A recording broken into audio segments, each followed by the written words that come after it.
Hello guys, आज हम फिर से जीके के दूसरे पार्ट में कुछ क्वेश्चन पढ़ेंगे जो कि लगभग हिस्ट्री से ही संबंधित हैं। तो देखिए, आज का पहला क्वेश्चन है, गजनी का वह शासक कौन था जो खलीफाओं से सुल्तान की उपाधि धारण कर सुल्तान कहलाने वाला प्रथम शासक बना था। तो देखिए, इस क्वेश्चन का ऑप्शन है Mahmud Ghaznavi, B option Subuktigin, C option Alptigin और डी ऑप्शन है मोहम्मद गोरी। तो इसका आंसर कौन सा आएगा? महमूद गजनवी, यानी जो खलीफाओं से सुल्तान की उपाधि धारण कर सुल्तान कहलाने वाला प्रथम शासक बना था महमूद गजनवी। देखिए अगला क्वेश्चन, आईने अकबरी एक महान ऐतिहासिक कृति है, ये किसके द्वारा लिखी गई थी? आईने अकबरी। तो देखिए, आईने अकबरी ऑप्शन है ए अबुल फजल, बी अब्दुल राशिद, सी अमीर खुसरो और डी फिरोज शाह। तो देखिए, आईने अकबरी का लेखक कौन है? अबुल फजल थे। आईने अकबरी के लेखक अबुल फजल थे और अकबरनामा के तीसरे भाग को, यानी अकबरनामा के तीसरे भाग का आईने अकबरी कहा जाता है। यानी अकबरनामा के लेखक अबुल फजल थे, तो अकबरनामा में तीसरे भाग को ही आईने अकबरी कहा जाता है। और आईने अकबरी के कुल 5 भाग है और इसके 5वें भाग में अबुल फजल ने खुद की आत्मकथा लिखी है, मतलब अपनी आत्मकथा लिखी है। ठीक है, तो अब अगला क्वेश्चन देखिए, निम्नलिखित में से कौन भारत छोड़ो आंदोलन से संबंधित नहीं था?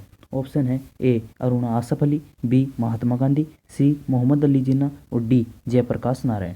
तो देखिए, इसका आंसर होएगा सी, यानी मोहम्मद अली जिन्ना। मोहम्मद अली जिन्ना भारत छोड़ो आंदोलन से संबंधित नहीं थे, ये मुस्लिम लीग से थे। ठीक है, अब देखिए अगला क्वेश्चन, जलियांवाला बाग हत्याकांड की जांच के लिए बनाई गई समिति का नाम क्या था? Option A Hunter Commission, B Simon Commission और सी लेनलिथगो कमीशन। देखिए, जलियांवाला बाग हत्याकांड कब हुआ था? 13 अप्रैल 1919, ये आप सभी को पता है। तो जब ये हत्याकांड हुआ उसके बाद अंग्रेजों की तरफ से एक जांच कमेटी बनाई गई थी जिसका नाम हंटर कमेटी यानी हंटर कमीशन था। तो देखिए अगला क्वेश्चन, अशोक के किस स्तंभ लेख पर हाथी का अंकन किया गया? मतलब जो अशोक के स्तंभ लेख थे उनमें से किस स्तंभ लेख पर हाथी का अंकन किया गया? Option A Sanchi, B Sarnath, C Sankisa और डी रामपुरा अभिलेख। तो इसमें से आएगा ऑप्शन नंबर सी, यानी संकिसा अभिलेख पर हाथी का अंकन किया गया है। अब देखिए अगला क्वेश्चन, किस वायसराय को भारतीय राष्ट्रवाद का उत्प्रेरक कहा गया है? यानी किस भारतीय राष्ट्रवाद का उत्प्रेरक? तो देखिए, option A Lord Canning, B Lord Dalhousie, C Lord Curzon और डी लॉर्ड मिंटो। तो इसका आएगा लॉर्ड कर्जन को भारतीय राष्ट्रवाद का उत्प्रेरक कहा जाता है। क्वेश्चन अगला क्वेश्चन, साइमन कमीशन भारत में कब आया था? ये आप सभी को पता होगा, वेरी इजी क्वेश्चन है कि साइमन कमीशन भारत में कब आया था। ऑप्शन ए 1926, 1927, 1928 और 1929। तो साइमन कमीशन भारत आया था 3 फरवरी 1928 को। और कहाँ पे आया? सबसे पहले बम्बई में पहुंचा था और इसमें सभी सदस्य अंग्रेज थे। साइमन कमीशन के जितने भी सदस्य थे वो सभी सदस्य अंग्रेज थे। इसमें भारत के किसी सदस्य को, भारत के किसी मेंबर को सदस्य नहीं बनाया गया। इसीलिए कांग्रेस, भारतीय राष्ट्रीय कांग्रेस थी, उन्होंने इसे शहीद कमीशन कहा, यानी अंग्रेजों का कमीशन था एक पूर्ण रूप से। और इसमें कौन कौन सी पार्टी के सदस्य थे? इसमें कंजर्वेटिव, लेबर और लिबरल पार्टी के सदस्य थे। और आंसर कौन सा आएगा? वर्ष 1928। अगला क्वेश्चन, मौर्यकालीन प्रशासन में संवादवाद वाहक को क्या कहा जाता था? देखिए, ऑप्शन ए राजुक, बी प्रतिवेदक, सी निकाय और डी युक्त। तो इसका उत्तर आएगा प्रतिवेदक, यानी मौर्य काल के वक्त में जो संवाद वाहक होते थे उन्हें प्रतिवेदक कहा जाता था। अगला क्वेश्चन, लंदन में जो द्वितीय गोलमेज सम्मेलन का आयोजन था वो कहाँ हुआ था? यानी द्वितीय गोलमेज सम्मेलन के आयोजन का केंद्र क्या था? तो आप सभी को पता है कुल 3 गोलमेज सम्मेलन हुए थे और इनमें से कांग्रेस ने दूसरे गोलमेज सम्मेलन में भाग लिया था एकमात्र। कांग्रेस के प्रतिनिधि कौन थे कांग्रेस की तरफ से? वो थे महात्मा गांधी। तो एक क्वेश्चन पूछ रहा है कि लंदन में द्वितीय गोलमेज सम्मेलन के आयोजन का केंद्र क्या था? Option A Kingsley Place, B Buckingham Place, C Saint James Place और डी 10 डाउनिंग स्ट्रीट। तो आप सभी को पता है कि सेकंड गोलमेज सम्मेलन कहाँ हुआ था? सेंट जेम्स प्लेस में, यानी सेंट जेम्स प्लेस लंदन के द्वितीय गोलमेज सम्मेलन 7 सितंबर 1931 से 1 दिसंबर 1931 तक चला था ये द्वितीय गोलमेज सम्मेलन। अगला क्वेश्चन, अशोक के किस स्तंभ लेख में आजीविकों व निर्ग्रंथों का संघ के साथ उल्लेख मिलता है? यानी किस स्तंभ लेख में आजीविकों व निर्ग्रंथों का एक साथ या संघ के साथ उल्लेख मिलता है? ऑप्शन ए सातवां स्तंभ अभिलेख, ऑप्शन बी कौशाम्बी लघु स्तंभ अभिलेख, ऑप्शन सी रोमिनदेई लघु स्तंभ अभिलेख और ऑप्शन डी लोरिया नंदगढ़ स्तंभ लेख। तो इसका उत्तर आएगा सातवां वृहत स्तंभ लेख, यानी ऑप्शन नंबर ए। अगला क्वेश्चन, जहांगीर की आत्मकथा का शीर्षक क्या है? इन जहांगीर पर जो आत्मकथा लिखी गई उसका शीर्षक क्या है? ऑप्शन ए फुतुहात ए Alamgiri, option B Alamgirnama, option C Zubdat ut Tawarikh, option D Tuzuke Jahangiri. तो इसको उत्तर आएगा तुजुके जहांगीरी। जहांगीर की आत्मकथा का नाम क्या था? तुजुके जहांगीरी। अगला क्वेश्चन, कम्बुज स्थित अंगकोर वाट का विष्णु मंदिर का निर्माण किसने करवाया था, यानी किसने बनवाया था, किस शासक ने अंगकोर वाट का विष्णु मंदिर बनवाया था या निर्माण करवाया था। तो इसका ऑप्शन आएगा, ऑप्शन 1 है Suryavarma first, option B Jayavarma fourth, option C Suryavarma second, option D Yashovarma third. तो इसका उत्तर आएगा सूर्यवर्मा सेकंड नामक शासक ने विष्णु मंदिर, जो कि विश्व का सबसे बड़ा मंदिर है, इस मंदिर का निर्माण 12वीं सदी में कौंडिन्य ब्राह्मण वंश के शासक, किस वंश के शासक थे, कौंडिन्य ब्राह्मण वंश के शासक थे सूर्यवर्मा सेकंड, इन्होंने करवाया था। नेक्स्ट क्वेश्चन, महाराष्ट्र का सुकरात किसे कहा जाता है। Option number 1 Gopal Krishna Gokhale, B Mahadev Govind Ranade, C Bal Gangadhar तिलक और डी केशव चंद्र सेन। तो इसका उत्तर आएगा महादेव गोविंद रानाडे। महाराष्ट्र का सुकरात किसे कहा जाता था, महादेव गोविंद रानाडे। नेक्स्ट क्वेश्चन, निम्नलिखित में से भारत शासन अधिनियम के संबंध में कौन सा कथन सही नहीं है।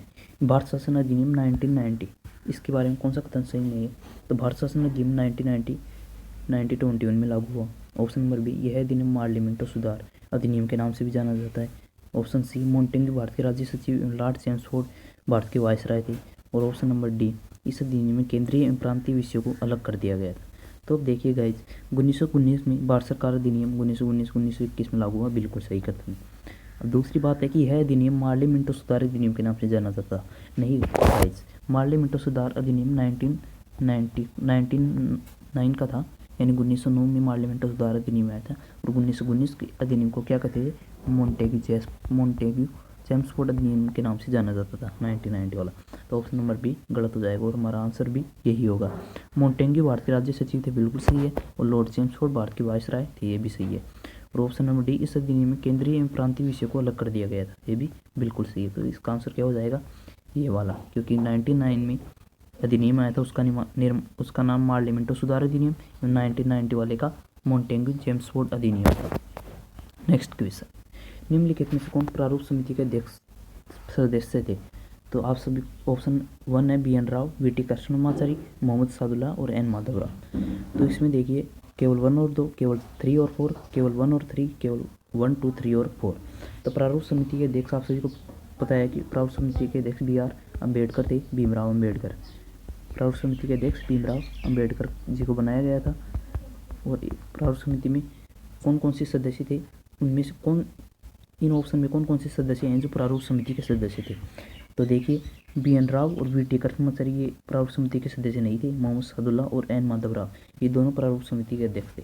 अब देखिए गाइस, ये हमेशा क्वेश्चन आता है वी टी कृष्णमाचारी, जो कि प्रारूप समिति के सदस्य का नाम था टी टी कृष्णमाचारी। तो इन दोनों में कभी कंफ्यूज मत होना, ऑप्शन में हमेशा वी टी कृष्णमाचारी देता है और हम हमेशा गलत करके आते हैं। तो इसका यहाँ अगर टी टी कृष्णमाचारी होता तो 2, 3 और 4 सारे सही होते, लेकिन अब केवल 3 और 4 सही होंगे। मोहम्मद सादुल्ला और एन माधवराव ये दोनों प्रारूप समिति के सदस्य थे। नेक्स्ट क्वेश्चन, संविधान सभा की अंतिम बैठक कब हुई। अब ऑप्शन ए 26 नवंबर 1949, ऑप्शन बी 24 जनवरी 1940, ऑप्शन सी 20 जनवरी 1950 और ऑप्शन डी 26 जनवरी 1950। तो देखिए गाइस, संविधान सभा की फर्स्ट बैठक की अगर हम बात करें तो आप सभी पता है फर्स्ट बैठक 9 दिसंबर 1946 को हुई थी। फिर सेकंड बैठक वैसे तो 10 दिसंबर को हुई थी, लेकिन 10 दिसंबर को केवल नामांकन हुआ था सेकंड बैठक के लिए। और थर्ड बैठक हुई थी फिर थर्ड या फिर सेकंड उस हिसाब से, तो वो हुई थी 11 दिसंबर को, ठीक है 11 दिसंबर को सेकंड बैठक हुई थी। और 13 दिसंबर 1946 को पंडित जवाहरलाल नेहरू ने संविधान सभा में उद्देश्य प्रस्ताव पेश किया था और इस उद्देश्य प्रस्ताव को आगे जाकर प्रस्तावना नाम दिया गया। तो ये तो हो गई फर्स्ट बैठक की बात। और अगर पूछे संविधान सभा की अंतिम बैठक कब हुई, तो ये हुई थी 24 जनवरी 1950 को, ठीक है गाइस। अब देखिए अगला क्वेश्चन, अगले क्वेश्चन में हम यानी हमारी संविधान संबंधित कुछ महत्वपूर्ण समितियों के बारे में जानेंगे कि ये समितियां किस किस ने बनवाई थी। तो देखिए संघ शक्ति समिति जवाहरलाल नेहरू, संघ शक्ति समिति और संघ संविधान समिति, ये 2 समिति थी, संघ शक्ति और संघ संविधान, इन दोनों समितियों के अध्यक्ष जवाहरलाल नेहरू। तीसरी थी प्रांतीय संविधान समिति सरदार पटेल। चौथी प्रारूप समिति के अध्यक्ष डॉक्टर बी आर अम्बेडकर, ये मैंने आपको पहले ही बता दिया, डॉक्टर बी आर अम्बेडकर। मौलिक अधिकारों की समिति, देखो ये 2 समिति है, मौलिक अधिकारों की समिति और अल्पसंख्यक मामलों की समिति। इन दोनों के अध्यक्ष सरदार पटेल थे। लेकिन इन समिति की उप समिति भी थी, यानी मौलिक अधिकारों की उप समिति और अल्पसंख्यक मामलों की उप समिति। तो मौलिक अधिकारों की समिति और अल्पसंख्यक मामलों की समिति के अध्यक्ष तो सरदार पटेल थे और मौलिक अधिकारों की उप समिति के अध्यक्ष JB कृपलानी थे और अल्पसंख्यक मामलों की समिति के अध्यक्ष SC मुखर्जी थे। अगली देखिए प्रक्रिया नियम समिति। इस समिति के अध्यक्ष कौन थे? डॉक्टर राजेंद्र प्रसाद। और जो राज्यों के लिए समझौता समिति बनी थी, यानी राज्यों से समझौता करने के लिए जो समिति बनी थी, उसके अध्यक्ष थे पंडित जवाहरलाल नेहरू। ठीक है गाइज, आज के लिए बस इतना ही। अगर आपको वीडियो अच्छा लगा हो तो please like, share and subscribe guys. अगले वीडियो में हम इसी प्रकार से इसी कड़ी में कुछ नए क्वेश्चन करेंगे जो कि हमारी प्रत्येक कॉम्पिटिटिव एग्जाम के लिए बहुत महत्वपूर्ण होंगे। तो थैंक यू गाइज, आज के लिए इतना ही। Thank you.